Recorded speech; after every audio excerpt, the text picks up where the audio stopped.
A paz do Senhor, irmãos. Amém. É uma alegria muito grande estar aqui, amém? Juntamente com os irmãos. A última vez que nós estivemos aqui ainda estava em construção, né, pastor? Nós estivemos aqui, tudo, ajudando, assim, abençoando, né? Abençoando. Temos vocês, viu, pastor, nas nossas orações. Oramos todos os dias. E para nós é uma alegria, meus irmãos, estarmos aqui juntamente com a Vânia, a pastora Vânia, pastor Júnior, a Mari e todos os irmãos, amém? Para louvar e glorificar o nome do Senhor. E eu estou assim, eu me sinto muito feliz e honrada por um dia o Senhor ter me aceitado, amém? Primeiro Ele me aceitou. Muitas pessoas vivem assim, não entendem o que é isso, o que é essa alegria, o que é essa paz, esse prazer de estar na presença do Senhor, de estar conversando com o Senhor, de viver para o Senhor. É uma alegria que o mundo não entende. E às vezes as pessoas assim falam: nossa, pastora, mas você passou por tanta luta, passa por tanta luta, e você está sempre sorrindo. Eu falo, é verdade, sabe por quê? Porque aquele que está em mim é maior do que tudo, é maior do que qualquer dificuldade, qualquer problema que eu possa enfrentar, amém? E o pastor Júnior, a pastora Vânia, a Mara e alguns irmãos aqui acompanharam toda a nossa trajetória aqui, tudo que nós passamos, e estiveram conosco. Em alguns momentos nós vimos que pastor Eli, ele iria partir, mas o Senhor falou não, amém? Ele falou não, por quê? Porque tem algo ainda a ser realizado, amém? Né? Não importa, às vezes a pessoa fala assim: mas eu já tenho uma idade e tudo. Que idade, meus irmãos? Para Deus não tem idade, amém? Porque quando Deus quer, Ele faz. Então, pastor Eli está aqui firme, forte, a mente perfeita, escrevendo, orando e pregando, e é um milagre, amém? É Deus. Então, meus irmãos, eu digo para vocês, diante de qualquer situação que você possa passar, glorifique ao Senhor, amém? Louve ao Senhor. Amém? Se sinta feliz na presença do Senhor, porque o Senhor, Ele não é somente o nosso Salvador, Ele é o nosso Pai, e como Pai, Ele nos acolhe, Ele nos abraça, Ele nos ajuda, Ele nos faz caminhar, e todos os dias, quando nós acordamos, Ele está ao nosso lado. Então, meus irmãos, só isso para nós já é um motivo grande de agradecimento, amém? Então, eu só tenho que louvar e agradecer, amém? Pai, nós te louvamos e te agradecemos, porque Tu és real, Tu és maravilhoso, Senhor. Nós podemos estar aqui, Senhor, mais uma vez, Senhor, juntamente com os nossos irmãos, ó Pai, nossos irmãos, nossos amigos, Senhor, Deus, para glorificar e exaltar o Teu nome. Passamos um dia gostoso, maravilhoso, conversando, nós comemos muito, Senhor, nos deliciamos, Senhor, que maravilha, Deus, isso é bondade do Senhor, Ele nos proporciona tudo isso. E agora, Senhor, eu quero, Senhor, te pedir que o Espírito de Deus, ó Pai, que está conosco, agindo em nós e através de nós, Ele toque profundamente, ó Pai, que o céu se abra, em nome de Jesus, ó Pai, e que a palavra que será ministrada através do seu servo, ó Pai, Deus, venha dos céus, que essa palavra encontre os corações sedentos, os corações, Senhor, ó Deus, ansiosos para receber esta palavra, ó Pai. Que seja uma palavra, Senhor, ó Deus, de cura, uma palavra de arrependimento, uma palavra de paz, uma palavra de alegria, Senhor. Deus, nós agora como igreja, abençoamos a vida do pastor Eli, Teu servo, Senhor, com esta palavra, Senhor, que certamente o Senhor já preparou, em nome de Jesus, amém, amém.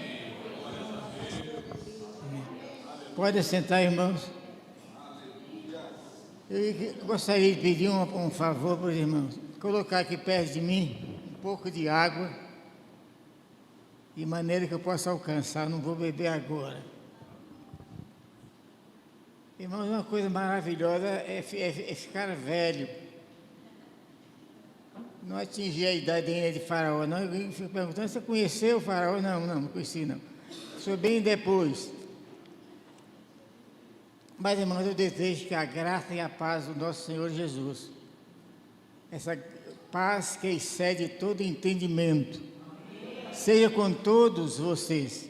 Amém? Eu não posso falar nada das palavras do pastor Júnior. Porque falar o que, meu Deus? Ele fala umas coisas que deixam a gente assim, daquele jeito. Ele é muito bom. Pastora Vânia, ele. E eles hoje fizeram uma comida que eu comi como se fosse meu último dia. Mas não foi não, acho que não é ainda não. Tem muita coisa para falar, eu não vou ficar aqui a noite toda falando, que nem também eu tenho condição física para fazê-lo. Mas, irmãos, Deus tem sido bom para conosco. Eu quero agradecer de todo o coração, ter conhecido, eu agradecer a Deus de todo o coração, ter conhecido esta igreja num tempo de dificuldade. Aliás, a gente vive mais dificuldade desde o dia que assumimos uma guerra contra o inferno, que nunca tivemos um dia de sossego, né? Satanás trabalha de dia e de noite, e olha, e não aposentou não. Continua na ativa, né? Ele continua na ativa. Então nós damos graças a Deus que é um dia de cada vez, mas é um dia de vitória. Como o pastor Júnior falou aqui, rapidinho, eu estive, na verdade, no limiar, na fronteira entre a dimensão daqui da terra e a de Deus. Eu estive muito perto de lá.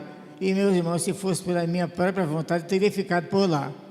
Aí, uma noite que eu estava mais lá do que aqui, eu falei, Jesus, voltar eu não quero, eu não estou tendo nenhum interesse, eu gosto de muita gente que gosta de mim, vem aqui, chora, ora por mim, mas Jesus, do lado de lá é melhor. Do lado de lá é melhor. Voltar para quê? Eu estava no hospital, falei, ele me dava às vezes uma medicação para a gente dormir. Falei, eu vou dormir daqui a pouco. Quando eu acordar, Senhor Jesus, eu quero que o Senhor tenha me dado um sinal, se é para eu ficar ou se é para eu ir. Eu não costumo fazer essas orações, não. Eu sou muito temente, cauteloso. Mas eu fiz aquela noite essa oração assim, meio desaforada, sei lá. Eu estava com vontade de nós ir embora. Não estava com vontade de deixar a viúva, não. Mas estava com vontade de ir, né? E deitei e dormi. Quando foi no outro dia, o sinal que eu tinha pedido para o Senhor, ele não falou nada. Eu falei, você não falou nada, eu estou vivo, estou melhor, então é para ficar. Então eu fiquei. Graças ao Senhor. Mas, irmãos, é maravilhoso andar com o Senhor esse tempo todo. A gente vai ter outra oportunidade, se dessa vez os anjos não me levarem mesmo, né? De voltar aqui e conversar outras coisas, né, pastor? Se Deus quiser. Mas eu quero também ficar admirado. Olha, meu Deus, como está bonito esse templo. Fiquei cheio de alegria. A gente viu isso aqui só quando era um contestado, isto é, uma terra de meio briga, né? Os vizinhos não queriam. No fim, fica lá, fica por lá mesmo, no fim ficou, foi aqui mesmo, né? Graças a Deus, agora tem esse templo tão bonito, essa casa de oração, como Deus é bom. Meu coração se enche também de alegria por tudo isso. Eu quero agradecer mesmo a Deus por a vida de vocês, pelo carinho, pelo amor que vocês têm dado para conosco. Não dá não ficar falando isso, porque nem tempo nós temos. A respeito da nossa literatura, irmãos, as pessoas que leem, que gostam de ler, dizem que minha literatura é boa. Eu sou suspeito para falar. Mas você sabe que eu tenho o hábito de ler o que eu escrevo? De vez em quando eu me encontro, à noite, levanto, pego um livro meu, estou lendo. Então já vê que deve ser coisa boa mesmo, que até eu leio. Graças a Deus por tudo isso. E estamos deixando aqui 2 livros ainda, que é Inimigos Internos, que é uma espécie de clássico do discipulado no Brasil, porque o pioneiro na obra de discipulado no Brasil, que tem pouco mais de 40 anos, esse movimento discipulado no Brasil. Então, nós antecipamos, pode dizer, e esse livro tem sido uma bênção já em quase 2 gerações. E depois tem outro livro que fica também aqui, que é Reino de Deus e Política dos Homens. Era a época das eleições passadas, o pastor lá da minha igreja, onde eu congregava lá em Salvador, pediu que eu escrevesse uma cartilha sobre como votar. Eu já tinha feito o Mobral já há algum tempo, eu não estava muito familiarizado com cartilha, né? Comecei a escrever a cartilha e saiu depois um livro, né? Eu apresentei lá para ele e o livro está aí circulando, onde eu apresento o reino de Deus e falo sobre a política dos homens. Eu bato com muito amor, mas com muita coragem sobre maus políticos e também fazemos a defesa dos bons políticos. É um livro que vale a pena ser lido, tem tido uma boa aceitação, está também em fim de edição, como Inimigos Internos também, depois vocês podem conhecer aí, através da pastora Vânia, ela vai falar para vocês sobre ele. Então, meus irmãos, hoje é dia então de ministrar a palavra de Deus. Alguém pergunta, por que você ainda está pregando? Com tanta fraqueza, eu tenho dificuldade de andar, meus movimentos já não são mais os mesmos. Eu costumo falar que eu estou vivendo aquela experiência do personagem do Bolonhas, de Chapulin Colorado. Meus passos estão friamente calculados, né? Eu ando assim, devagar, coisa. Mas é assim, essas modificações. E Salomão fez uma coisa, não sei se ele fez um poema épico ou se ele fez uma espécie de brincadeira. É lá no capítulo 12 de Eclesiastes, Salomão fala sobre a velhice, né? Lembra-te do teu Criador nos dias da tua mocidade, antes que venham os maus dias. Não, para mim, Salomão, desculpa, não vem maus dias, eu não tenho maus dias. Tenho dias difíceis. Mas ele estava falando, e ele fala sobre a fraqueza, como é que a fraqueza chega ao ser humano quando ele envelhece. Ele usa umas figuras, umas metáforas interessantes. Ele fala a respeito dos guardas, refere-se aos braços como guardas, refere às pernas do velho como sendo, eram homens fortes, né?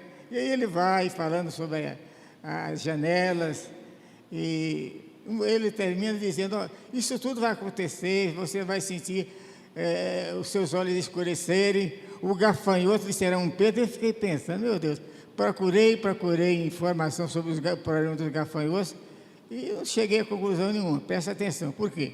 Porque o gafanhoto, ele disse que era um peso para o velho. Misericórdia, um gafanhoto, um peso para o velho, está ruim, né? Eu tenho lá em casa só 11 gatos, eu pego uns gatos lá bem mais fortes do que isso, estou aguentando pegar ainda. Então, um gafanhoto, um peso. Mas o gafanhoto também era iguaria, era para se comer. O oriental até hoje come gafanhoto, né? Eu nunca comi não, mas se aparecer a gente come. É da família dos camarões, então pode ser que um tipo, assim como o camarão pode não fazer muito bem para a digestão do velho, o gafanhoto também não vai fazer, né? Então eu não vou comer gafanhoto, se quiser sentar no meu ombro, eu estou aguentando. Antes de escrever os maus dias, não chegaram esses maus dias, e eles não vão chegar, porque meus dias são abençoados na presença do nosso Pai. Amém, irmão? Então, dito isso, eu estou justificado, estou apresentando para vocês, e eu não vou dizer que amo ninguém, não, porque a essa altura eu tenho certeza absoluta de que você sabe que eu amo vocês. Por que as pessoas me amam, eu não entendo. E porque Deus me ama, 2 vezes também eu não entendo. Mas assim é para a glória dele. Amém? Então vamos nos colocar de pé, como é o costume, como é a nossa santa tradição, ficar de pé quando a palavra de Deus vai falar ao nosso coração. Amém?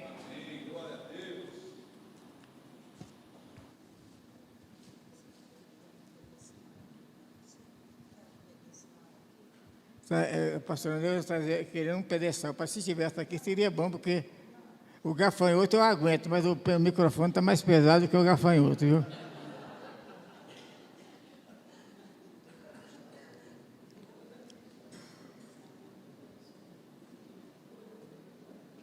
Vocês são fortes, tem que lembrar dos fracos, né?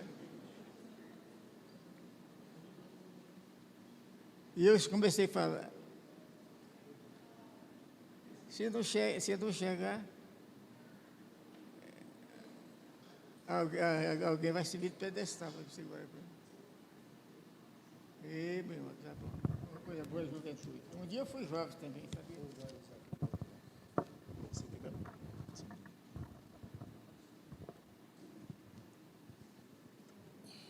Deixar você de castigo um pouquinho em pé não faz mal não, né?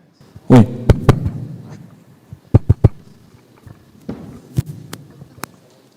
Tá bom, meu irmão. Olha, já tem até jeito para segurar aqui, né?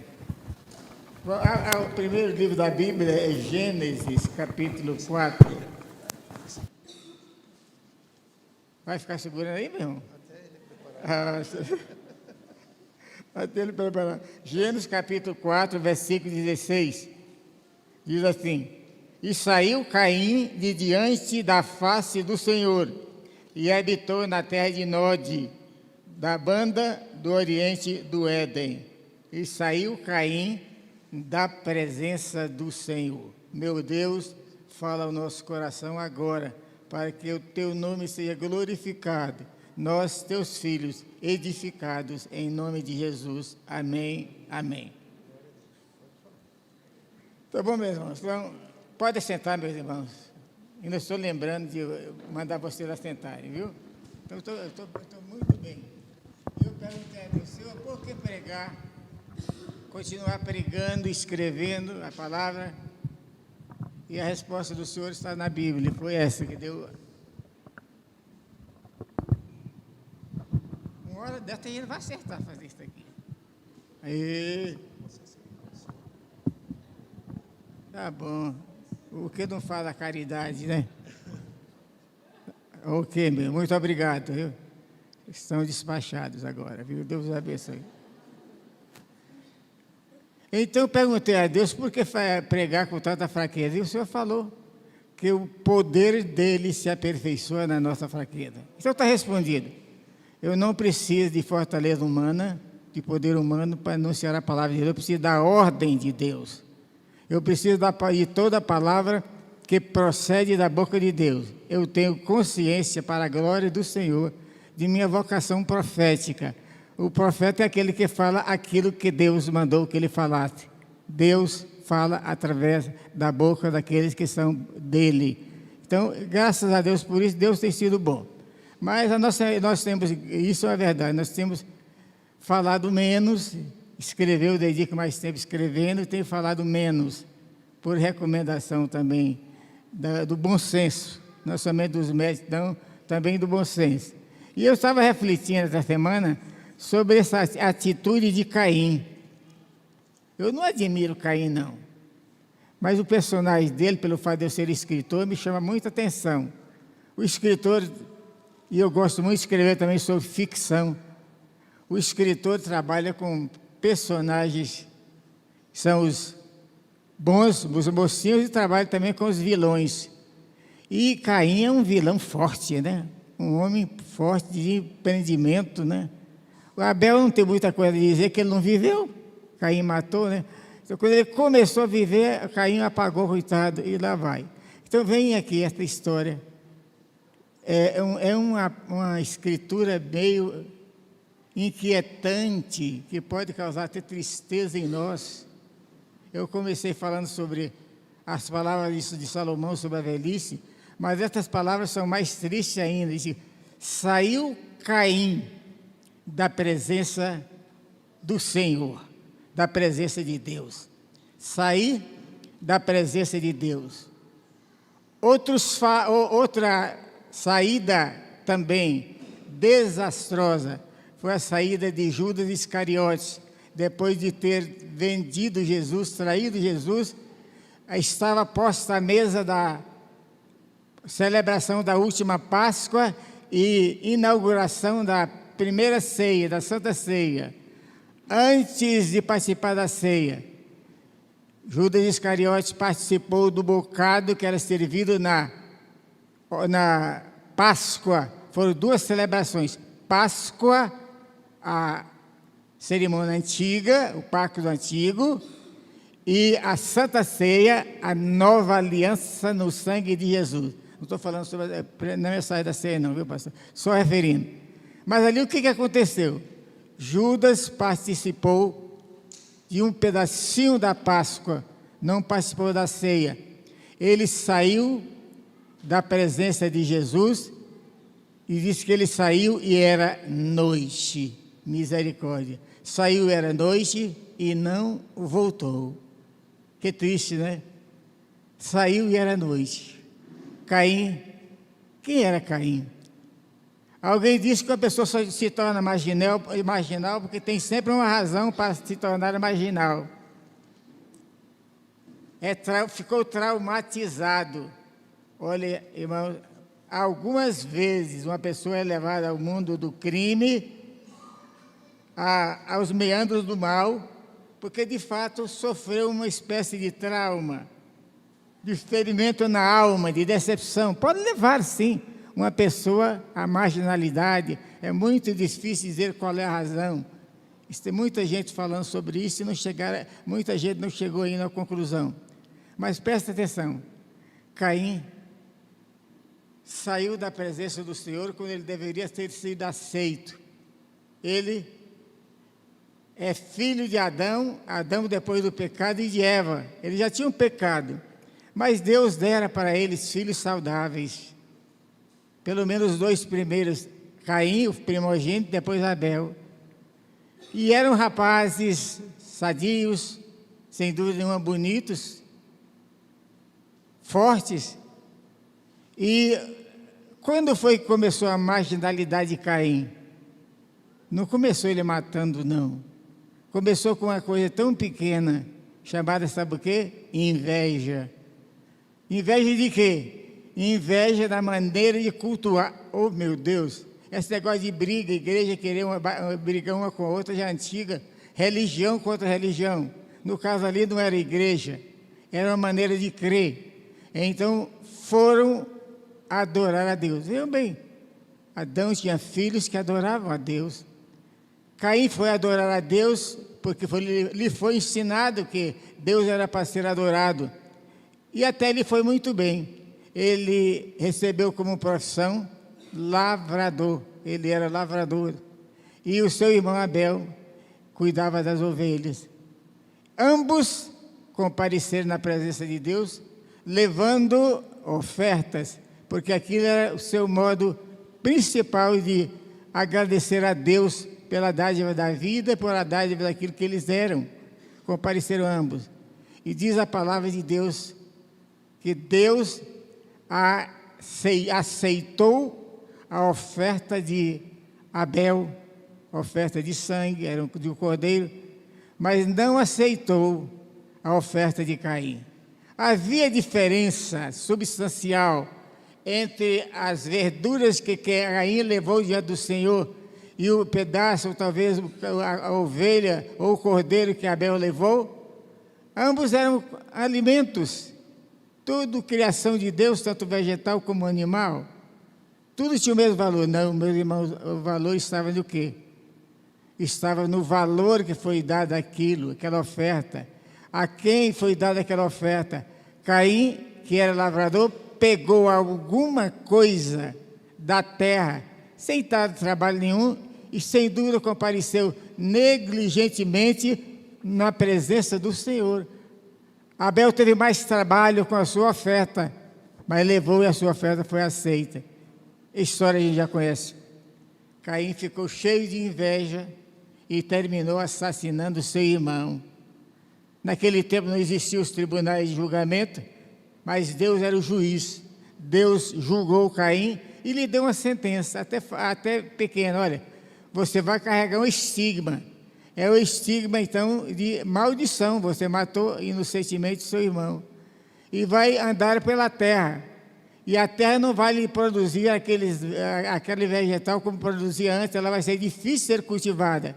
Uma sentença até muito leve. Quanto marginal gostaria de receber uma sentença dessa? Até muito leve. Caim ficou irado, repetiu o que Deus tinha dito e falou: olha, eu sou infeliz, eu estou recebendo uma sentença maior do que eu mereço. Então, essa questão de gente aprontar e achar que é inocente é velho, né? Estava lá Caim querendo receber ainda o prestígio de Deus.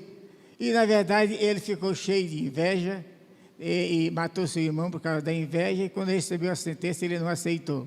Então, atenção, Caim perdeu o seu contato com Deus.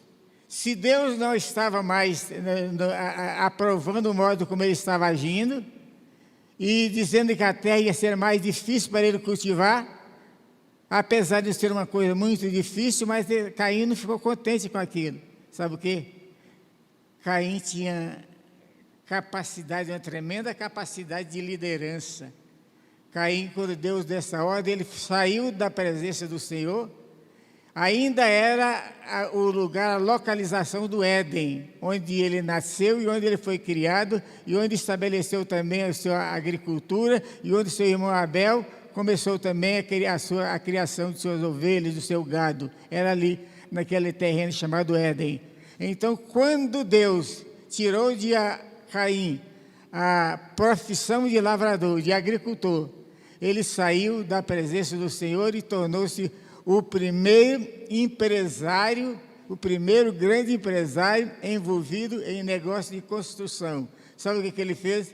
Saiu da presença de Deus, não agradecido, sem louvar a Deus, sem prestar a Deus nenhuma gratidão, nem pedir mesmo perdão a Deus, ele não pediu uma vez sequer, saiu da presença do Senhor com raiva de Deus. E sabe o que ele fez? Ele saiu da presença do Senhor, mas tomou as rédeas de suas mãos, da sua vida. Ele queria ser independente de Deus. Quando o homem dá o seu grito de independência, o Pedro, primeiro pelo menos, quer independência ou morte, mas aqui é diferente, é independência e morte, quem dá essa independência deixando Deus de lado. Ele deu seu grito de independência e a partir dali ele foi viver por conta dele, sem achar que precisava de Deus. Ele estava saindo do Éden, o jardim de Deus, que estava passando por uma fase difícil, crítica, porque o pecado chegara, mas ainda era uma terra exuberante, onde se podia cultivar bons vegetais e onde se podia também ter gado de excelente qualidade. Eles não levaram avante isso.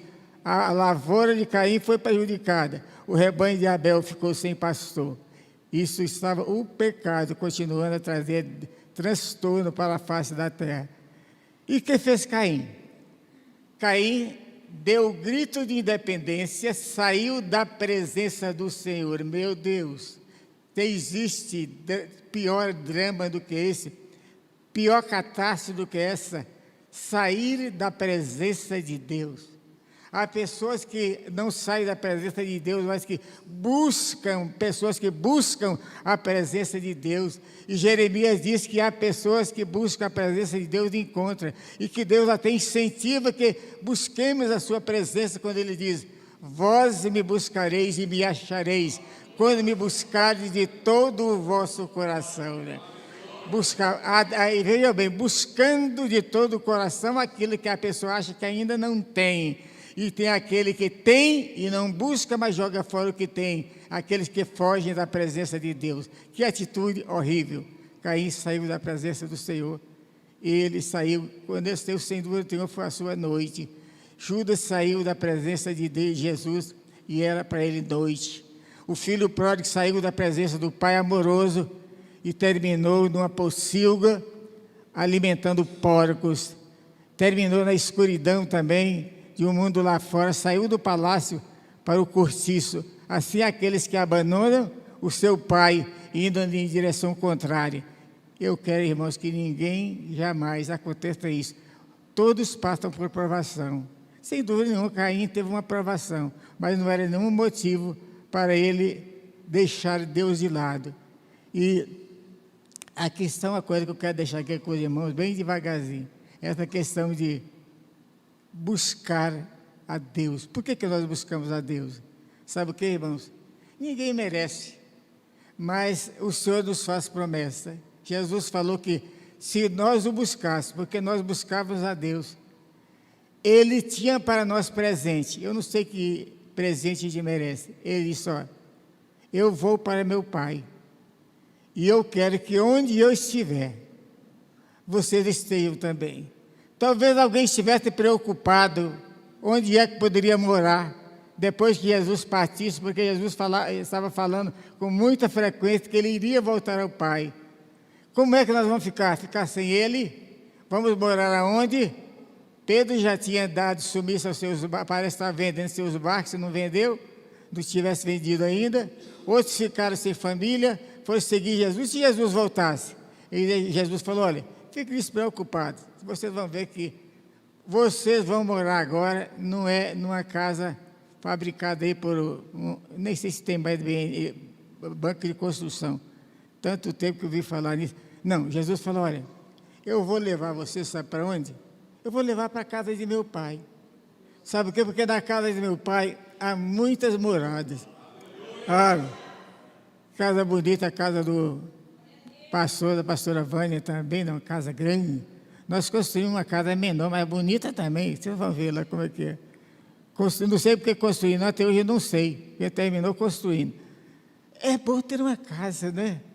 Mas vocês já pensaram que ir morar numa casa com Jesus? E Jesus começou a explicar, mas não deu bem o mapa, o projeto da casa dele. Só falou o seguinte, uma casa. A casa, não falei duas, não, uma só, uma casa. Mas essa casa tem muitas moradas.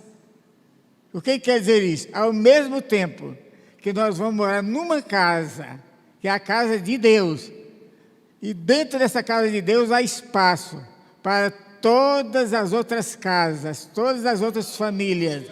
A primeira, quando eu falo na casa de Deus, para onde eu vou? Eu vou para a casa do Pai, porque um milagre extraordinário é que quando eu nasci de novo, você nasceu de novo, você se tornou filho de Deus e você se tornou participante da herança do Senhor. Você vai ter uma casa com direito a ter um pai, com direito a ter um irmão. Oh, meu Deus, e que irmão, Jesus Cristo, o meu irmão mais velho, o meu Senhor e Salvador. Tanta coisa que Ele quer.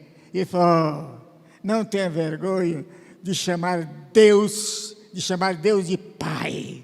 Sabia que não existe religião nenhuma, essa intimidade dos adeptos de quaisquer religiões, chamar o seu Deus de Pai. É exclusividade do cristianismo, é exclusividade da experiência que nós temos com Jesus. Deus é para nós o quê? Pai. Pai.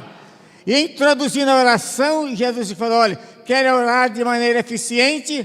Como é que se ora de maneira eficiente?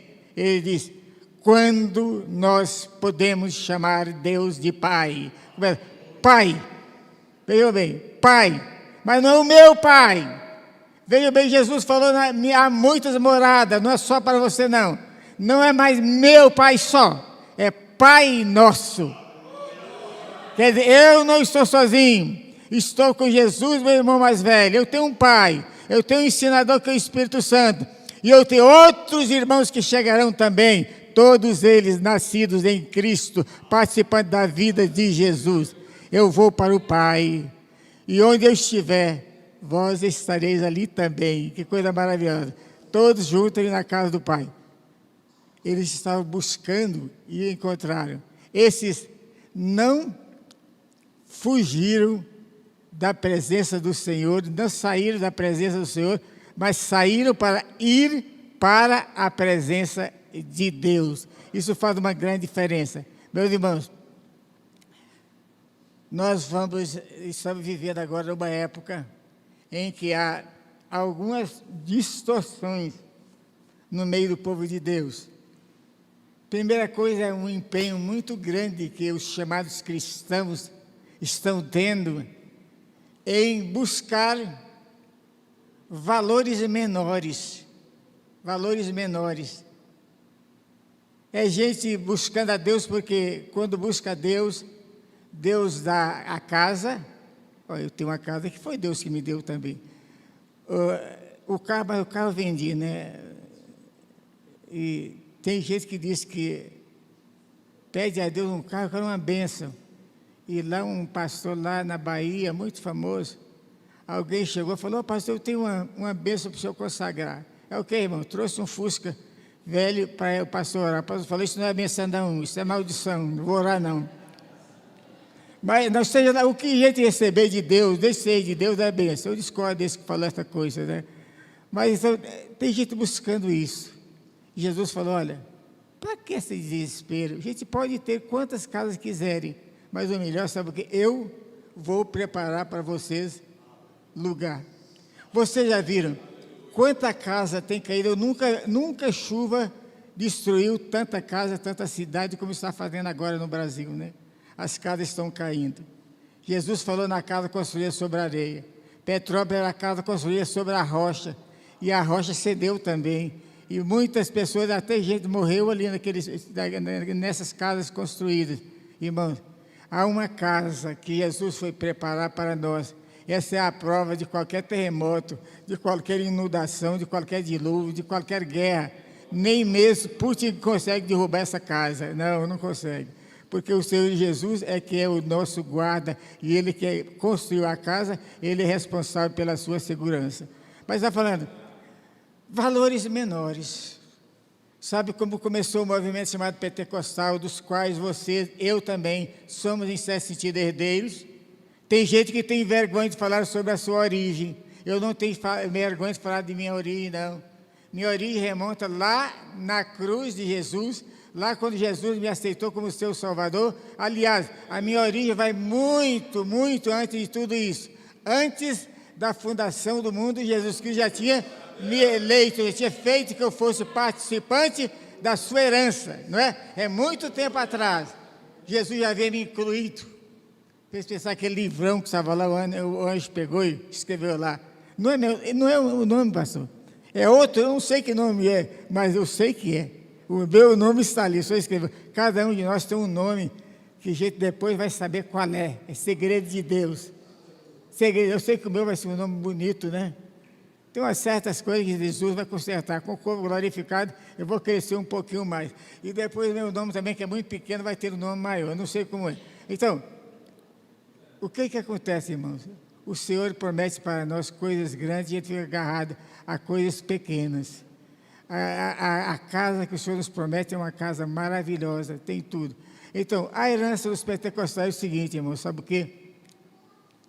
Enquanto hoje a pregação e a ministração da moda é pedir a Deus, e tem base na palavra de Deus, pedir e dar-se-vos-á, bater e abrir-se-vos-á. Se você pede, Deus concede para a glória do seu nome. Deus pode conceder riqueza? Pode. Eu estava falando na mesa com o pastor Júnior, e eu falei, olha pastor, não é uma bem estatística correta, eu não sei, mas eu acredito que no meio do povo de Deus, nem 10% tem condição de ser rico, pode ser rico. Tem muito crente que, se ficar rico de uma hora para outra, vai fazer igual aquelas pessoas que ganham na loteria, né? Ganha e acaba logo. Igual aqueles esportistas que não estão acostumados com riqueza nem com fama, quando adquirem muito dinheiro e fama, entra para o mundo do pecado e não sai mais da fossa. É assim. Muitos crentes também estão firmes aí na igreja, enquanto está dando dízimo de um salário mínimo. Mas se ele receber uma bolado, como se fala aí, uma riqueza, será que ele vai pensar, olha, 10% do salário mínimo, 100 e poucos reais, mais 10% de 10 milhões, 1 milhão, mas esqueceu dos 9 que ficou com você, rapaz? 1 milhão, parece com a boca, mas milhões estica, mas milhões só, a boca vai para frente um pouco, bem mais, 9 milhões. Há pessoas que assim, estão pedindo a Deus coisas, Sabe, irmãos, como começou o movimento pentecostal? Começou no começo do século XX, século passado, e ali na Rua Azusa, lá nos Estados Unidos, lá na Califórnia, as pessoas que foram ali buscar a Deus, foram buscar porque estavam com sede de Deus, fome de Deus. Ninguém lá foi orar, pedindo nem dons espirituais. Jesus batizou muita gente com o Espírito Santo, curou muita gente, deu muitas visões extraordinárias, muitos dons. Mas o povo não estava buscando nem cura, nem dons, nem nada. Estava buscando, sabe o quê? Buscando Deus. Vós me buscareis e me achareis. Ninguém estava preocupado em quinquilharias, nem bijuterias, nem pedras semi-preciosas. Todos estavam preocupados na pérola de grande preço, Deus mesmo, buscando a Deus de todo o coração. Eles buscaram a Deus.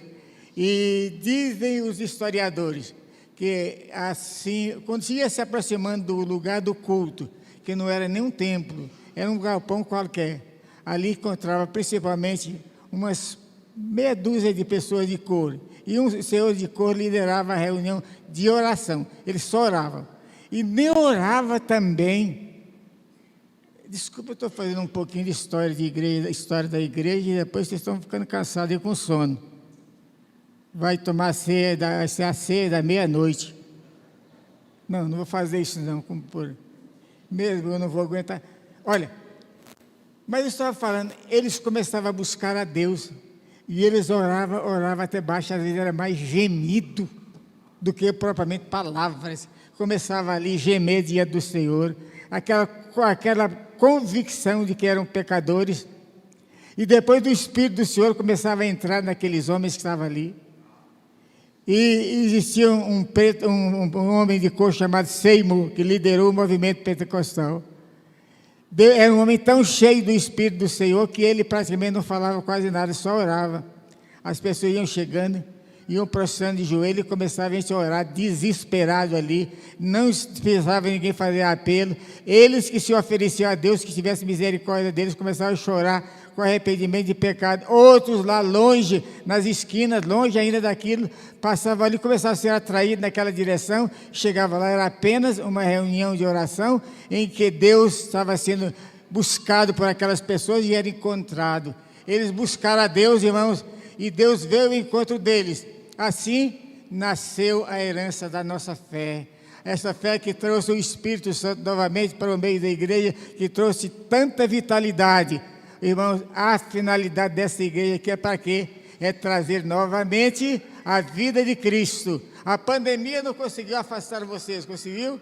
Não. Muitos aprenderam muita coisa com essa pandemia. Aprenderam a ficar quietos. E é porque estão indo buscar a Deus. Aquietai-vos e sabei que eu sou Deus. Se alguém não obedecer esse mandamento, a ordem de Deus, por bem, atendeu durante a pandemia, ficar quietos mesmo. Uns buscaram a Deus, outros não buscaram. É sempre assim. Essa questão da contabilidade, quem é que fica, quem não fica, eu não sei, só sei que existe, né? Eu sei uma coisa, eu sei que você também deve saber, que eu fui eleito. A palavra eleito, eleição, está vindo aí. O que é? Fique tranquilo, eu já fui eleito. Quem votou em mim? Quem votou eu não sei, mas quem me elegeu foi o Senhor. Como não existe democracia, eu não fui eleito por voto popular, não. Eu fui eleito por decreto. Deus decretou que eu era filho dele e assim eu me tornei filho dele. Por decreto, quer dizer, adoção. Sou filho porque sou registrado. Eu fui adotado, sou filho porque sou registrado. Mas o Senhor não ficou contente só em me registrar, não. Uma pessoa adotada como filho de um casal, ele é filho mesmo pela lei, mas ele não é filho pelo sangue, mas a adoção de Jesus é completa. Eu fui adotado pela lei do Senhor, o meu nome escrito no livro da vida. E sabe o que Jesus fez? Não apenas escreveu o meu nome no livro da vida, o Espírito Santo de Deus, a terceira pessoa da Trindade, me fez mais do que deixar meu nome escrito ali. Ele pegou minha natureza e fundiu minha natureza com a natureza de Cristo. Eu sou, você é participante da natureza de Cristo. Não me pergunte nada disso. Estudei um pouquinho de teologia, mas minha teologia não alcança. Por quê? Porque eu sou participante da natureza de Cristo. Você é. Eu não sei, mas a palavra de Deus diz que eu sou, então eu sou o que a palavra de Deus diz que eu sou. Amém? Louvado seja o nome do nosso Pai. Então, fui atraído para a presença do Senhor, não me debandei, você não se debandou, ouviu a voz do Senhor e você foi à presença do Senhor. Caim saiu, o que fez Caim? Eu vou terminar logo, que estou pregando pouco hoje. Saiu Caim da presença de Deus, cheio de revolta, falou, agora eu quero ver. E sabe o que Caim fez?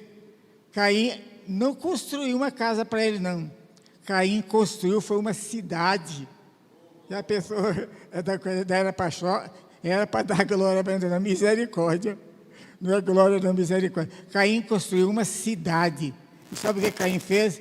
Saiu brigado com Deus, sem agradecer a Deus, mas Caim construiu aquela cidade e pôs o nome de seu filho, chamado Enoque, cidade de Enoque. Quem passava ali diante de algum tempo, viu uma cidade muito bonita. Caim era muito caprichoso, foi o primeiro grande construtor, o primeiro grande empresário, que começou tudo sem Deus, para o homem, a serviço do homem, deixando Deus de lado. Deu as costas para Deus e tomou conta de sua própria vida. E Deus, que é tão misericordioso, permitiu.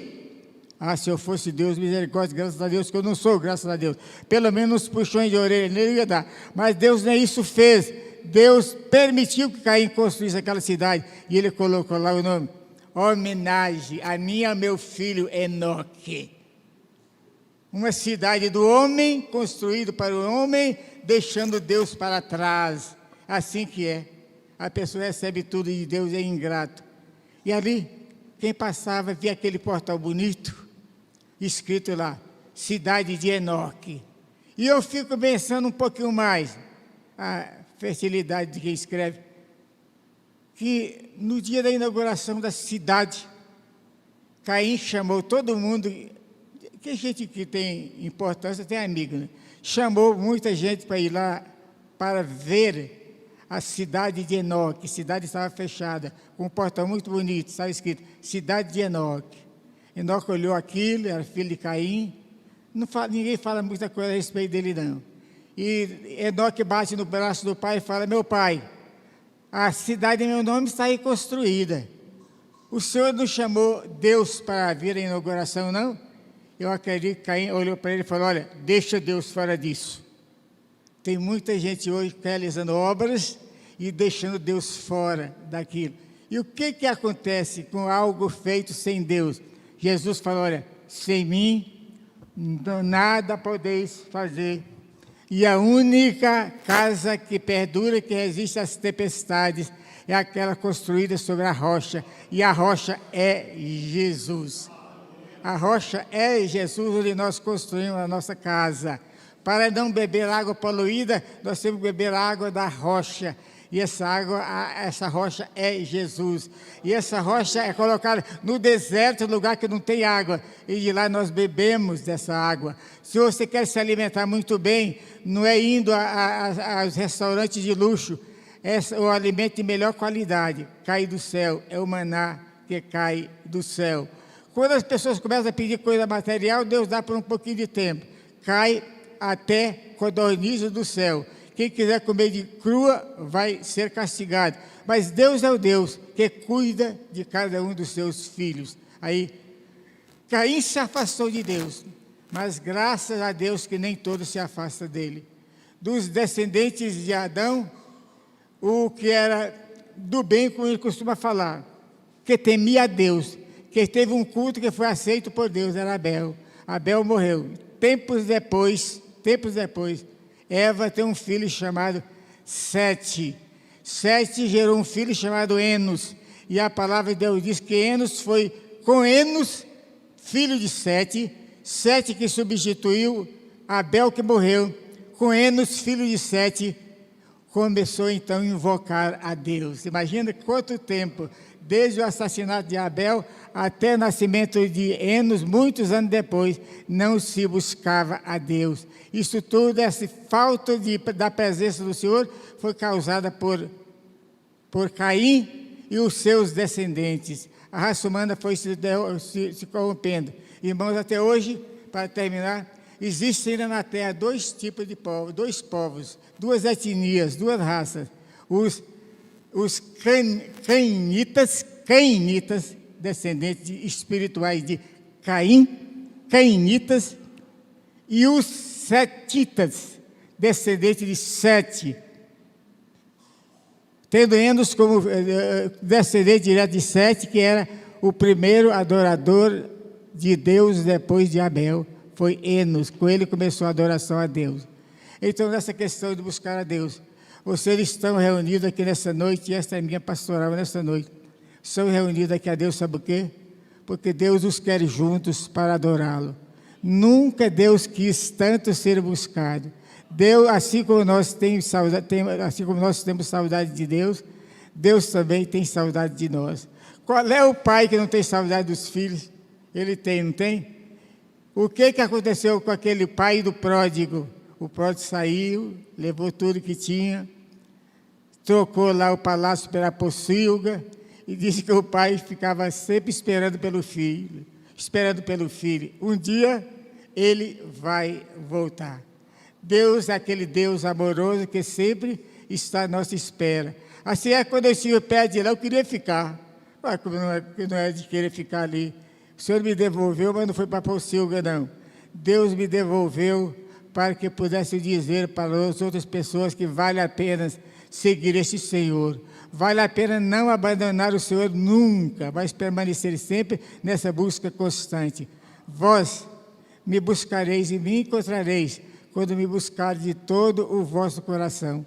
Quando nós buscamos a Deus, buscamos a Jesus, a palavra de Deus diz que Deus nos dá graciosamente com Jesus Cristo todas as coisas, que é tudo aquilo que é herança de Jesus, passa a ser também minha herança, passa a ser sua herança. Irmãos, olhando para lá e para cá, de um lado e para outro, você sabia que essa reunião nesta noite é a reunião do povo mais rico do mundo? Eu quero saber se existe algum pobre aqui. Tem algum pobre? Tem? Porque todo mundo já recebeu de Jesus uma casa, não já? Preparada por Ele, não já? E Jesus também é a oferta que Deus deu para nós. Jesus não é a oferta de Deus para nós. Deus amou o mundo que deu o quê? Hein, pastor? Deu um presente. Que presente Ele deu? Seu único filho. Eu tenho 4 filhos.